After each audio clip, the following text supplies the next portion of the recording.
Hello guys, welcome to our channel BYQ academy of science. मेरा नाम है संकेत और ये है हमारा पहला बायोलॉजी का video for the topic cell a unit of life. इस वीडियो में हम जानेंगे सेल क्या होता है, what are the types of cells and obviously the difference between plant cell and animal cell.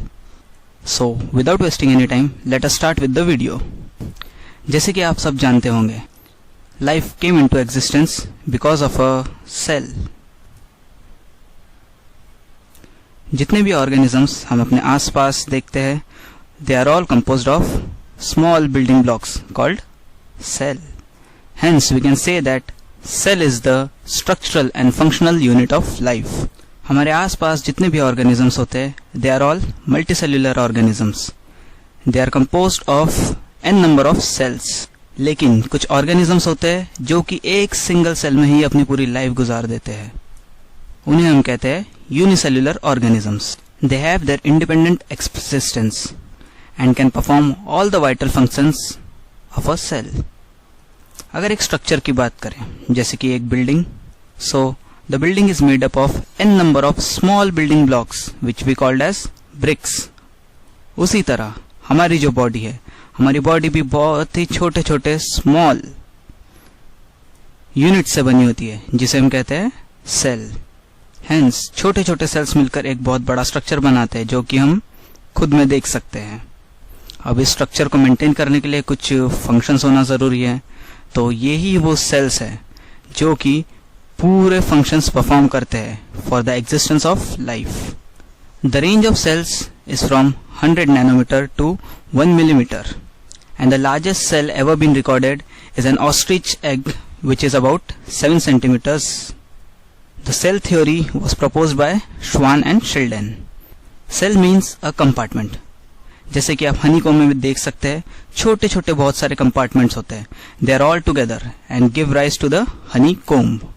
उसी तरीके से मल्टीसेल्युलर ऑर्गेनिजम्स में छोटे छोटे सेल्स सब एक साथ आके एक बड़े ऑर्गेनिज्म को जन्म देते हैं।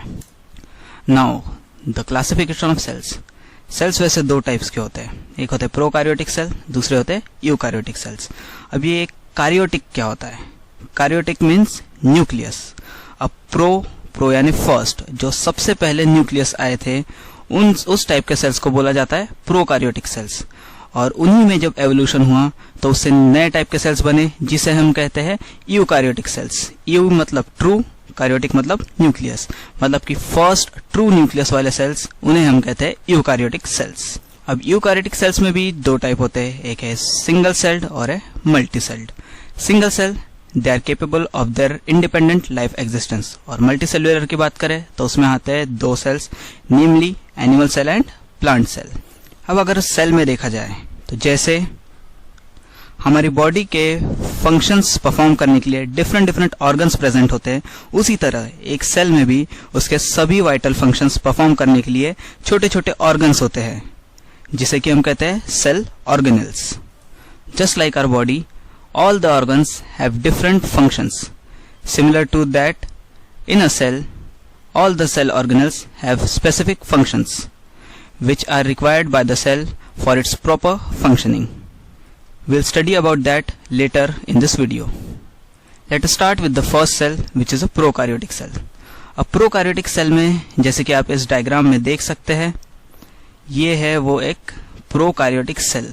अगर इसमें आप ध्यान से देखें तो ये जो सेंटर में है, that is the chromosomal DNA, and hence it is called as the main part, which is the nucleus. But जैसे कि पहले कहा गया था, प्रोकैरियोटिक सेल मतलब कि फर्स्ट न्यूक्लियस। अब ये जो न्यूक्लियस है, it does not have a separate boundary which can differentiate it from the other cell organelles. इसलिए प्रोकैरियोटिक्स को कहा जाता है simple cellular organisation.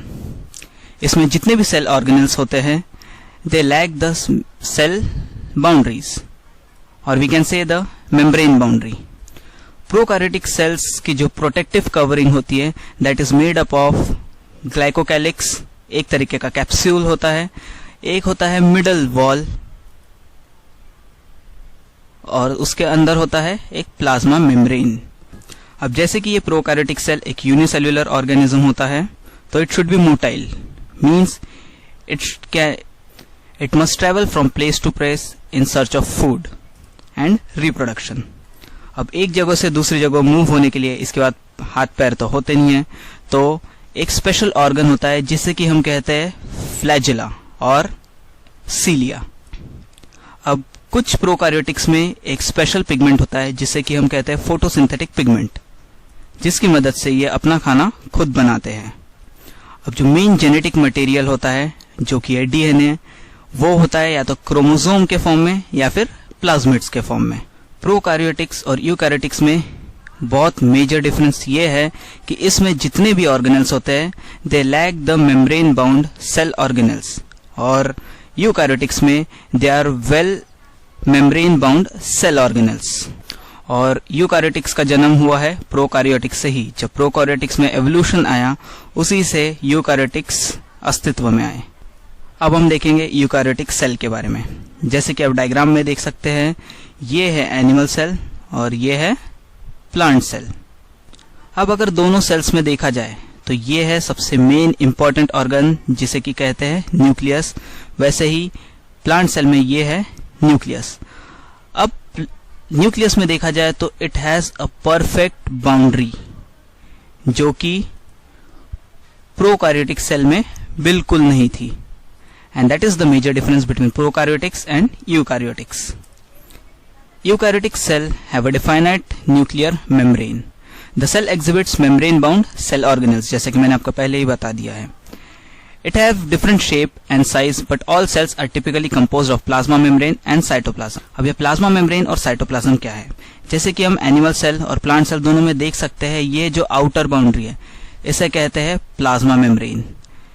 Plant cell में ये जो इनर साइड की बाउंड्री है इसे कहते हैं हम प्लाज्मा मेम्ब्रेन। और साइटोप्लाज्म जो भी ये फ्लूइड जेली लाइक सब्सटेंस है जो कि प्लांट सेल और एनिमल सेल दोनों में मौजूद है, जिसमें बाकी सभी के सभी सेल ऑर्गेनेल सस्पेंडेड है, उसे हम कहते हैं साइटोप्लाज्म। ये प्लाज्मा मेम्ब्रेन और cytoplasm it is a essential part of all the cells. Apart from this two, the various cell organelles are cell wall, cell membrane, nucleus, endoplasmic reticulum, mitochondrion, Golgi complex, vacuoles, plastids, ribosomes, liposomes और भी बहुत सारे होते हैं, but these are important from the subject point of view. चलिए अब हम एक एक के बारे में देखते हैं। The first is cell wall. ये एक ऐसा सेल ऑर्गेनेल है जो कि सिर्फ प्लांट सेल में प्रेजेंट होता है और एनिमल सेल में एब्सेंट होता है, and it is a major difference between plant cell and animal cell. अब अगर प्लांट सेल को देखा जाए तो it is more rigid than the animal cell. It is also protective covering for the plant cell. इसका जो composition होता है वो अलग अलग प्लांट्स में या फंगी में अलग अलग होता है, but the basic is cellulose, pectin, lipids and proteins. The plant cell which has a cell wall is composed of these three layers. एक होती है मिडल लेयर, एक होती है प्राइमरी सेल वॉल और लास्ट होती है प्लाज्मा मेम्ब्रेन। अब इसमें एक स्पेशल टाइप का सब्सटेंस होता है जिसे कि हम कहते हैं microfibril, which gives it it's rigidity. ये आप यहां देख सकते हैं, सेल्यूलोस माइक्रोफाइब्रिल्स। ये जो ब्लू रॉड लाइक स्ट्रक्चर है यही वो सब्सटेंस है जो कि इसे रिजिडिटी देता है। The next is cell membrane. Cell membrane एक ऐसा सेल ऑर्गेनल है जो कि प्लांट सेल और एनिमल सेल दोनों में ही प्रेजेंट होता है। It surrounds the whole cell. It is also protective covering, और इसका जो मेन फंक्शन होता है that is transport of molecules into the cell and transport of waste molecules out of the cell. It is selectively permeable. जो चीज की cell को जरूरत होती है सिर्फ वही चीजें सेल के अंदर आ जा सकती है, that is called selectively permeable. अब इसका जो कंपोजिशन होता है that is phospholipid bilayer and protein. जैसे कि आप इस डायग्राम में देख सकते हैं, ये जो येलो बॉल लाइक स्ट्रक्चर है that is the phospholipid bilayer. Bilayer मतलब ये ऊपर की एक लेयर और ये नीचे की एक लेयर, और इस पूरे सी में कुछ ऑर्गेनिक सब्सटेंसेस जिसे कि हम कहते हैं प्रोटीन्स वो सस्पेंडेड है, which is shown by the blue material. अब ये जो है एक चैनल प्रोटीन, ये ही वो एंट्री और एग्जिट पॉइंट है for all the molecules inside the cell and out of the cell. इसी तरीके से बाकी के प्रोटीन्स भी इस फॉस्फोलिपिड बायलेयर में सस्पेंडेड हैं।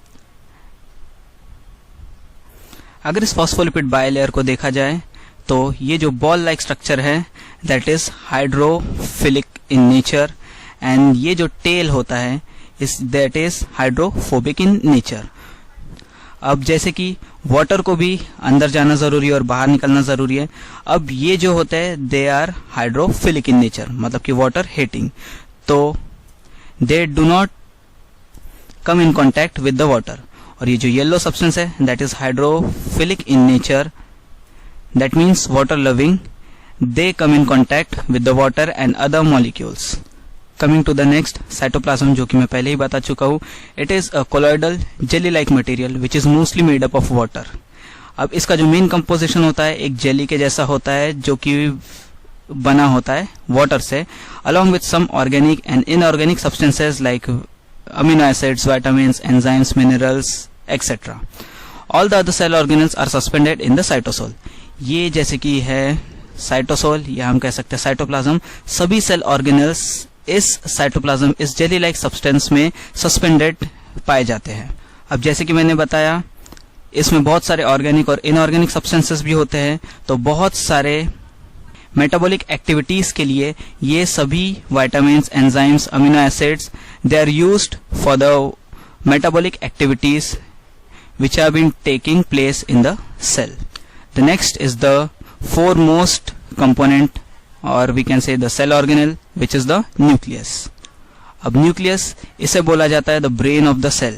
जस्ट लाइक अपनी बॉडी को कंट्रोल करने के लिए एक सेंटर होता है जो कि होता है ब्रेन, उसी तरह से सेल में सभी एक्टिविटीज को कंट्रोल करने के लिए एक सेल ऑर्गेनेल होता है जिसे हम कहते हैं nucleus. All the genetic material in the form of DNA is present inside the nucleus. ये जो न्यूक्लियस होता है it is covered by a nuclear envelope, जो कि बना होता है प्रोटीन फाइबर और which acts as a barrier between the inside material and outside cytoplasm. अब इसके अंदर जो मटेरियल होता है वो बना होता है न्यूक्लिक एसिड से और प्रोटीन से, जो कि कलेक्टिवली जिसे हम कहते हैं न्यूक्लियोप्लाज्म।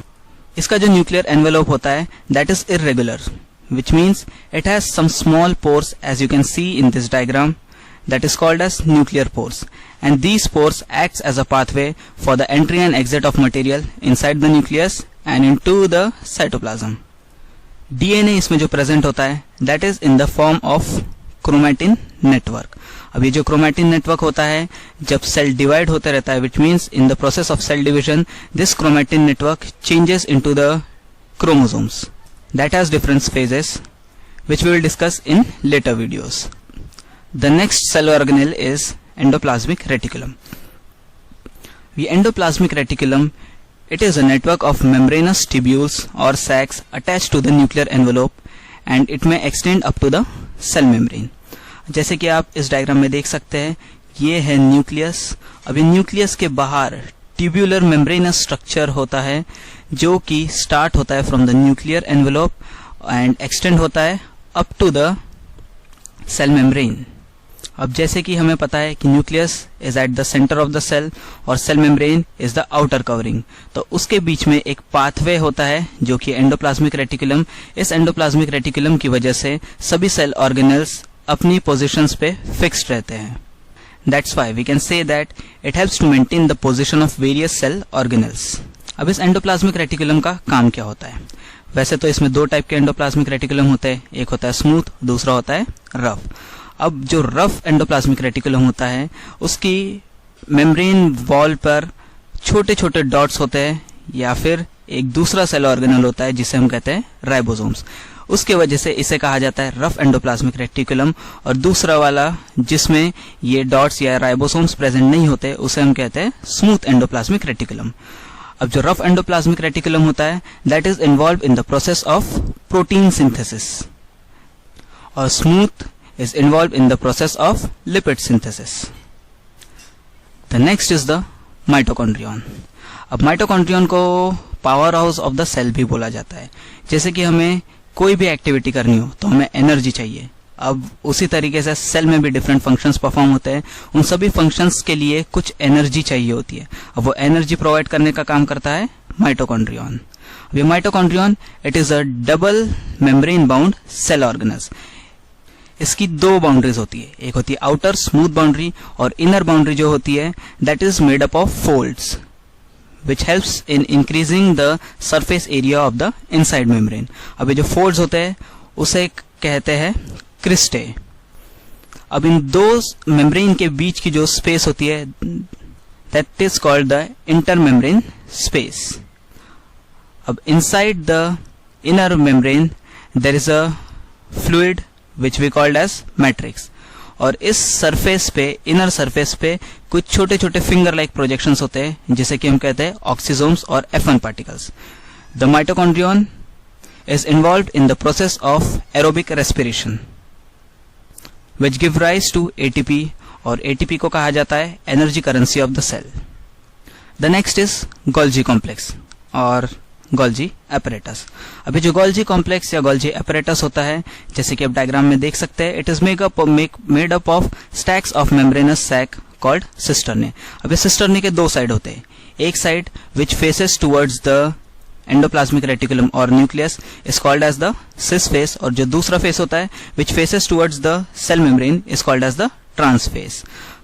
अभी जो गोल्जी कॉम्प्लेक्स होता है इसे एक और नाम से कहा जाता है packing house of cell. Packing house जैसे कि एंडोप्लाज्मिक रेटिकुलम से कोई सब्सटेंस एंटर होता है from the cis face in the Golgi complex that is modified and is transported towards the cell membrane, इसीलिए गोल्जी कॉम्प्लेक्स को दूसरा नाम कहा जाता है पैकिंग हाउस ऑफ सेल।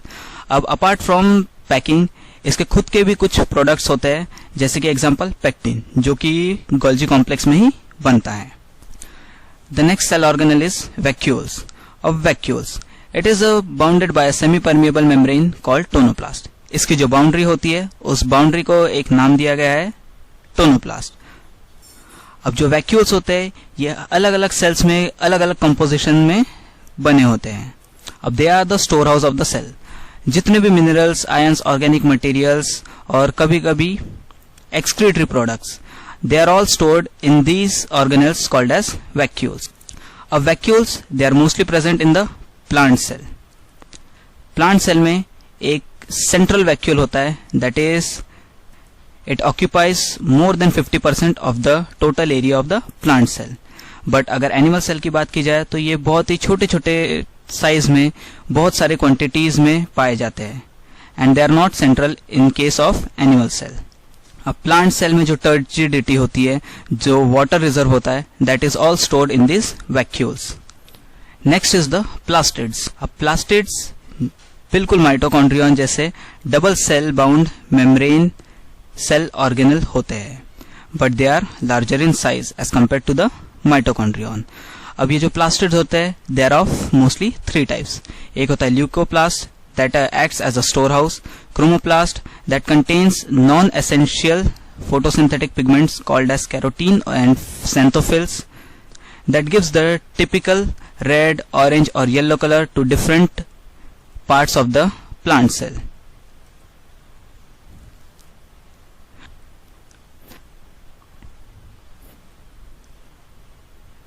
अगर इसका डायग्राम देखा जाए तो ये है उसकी दो मेम्ब्रेन्स, एक है आउटर मेम्ब्रेन, एक है इनर मेम्ब्रेन। इसके अंदर होता है फ्लूइड जिसे हम कहते हैं stroma. Suspended in the stroma there is stack of small granum called as grana. इसी ग्रैनम में प्रेजेंट होता है chloroplast. Next is the ribosome. जैसे कि पहले बता दिया गया है ribosome is the protein factory of cell. जो प्रोसेस प्रोटीन सिंथेसिस की होती है दैट इज और that would be not possible without the presence of ribosomes. अब राइबोसोम सिंगल कभी नहीं पाया जाता, they are in 2 subunits, a small subunit and a large subunit, as you can see in the diagram. The next is the lysosome. Way lysosome को suicide bag भी कहा जाता है। जब भी कोई सेल में प्रॉब्लम होती है, कोई फॉरेन पार्टिकल एंटर हो जाता है तो they have the phagocytic action, they engulf the foreign particle. और अगर सेल में कोई इंजरी हो जाती है, कोई सेल ऑर्गेनल काम नहीं करता है तो they engulf the cell organelle too. जब कभी सेल पूरा का पूरा इन्फेक्टेड हो जाता है तो lysosomes engulf the entire cell and protect it from infecting other cells. इसीलिए इसे सुसाइड बैग कहा जाता है। These were all the different cell organelles. तो आज की वीडियो में इतना ही। अगर आपको वीडियो पसंद आई तो please like, share and subscribe our channel. और if you have any queries और doubts, please let me know in the comment section below. Thank you.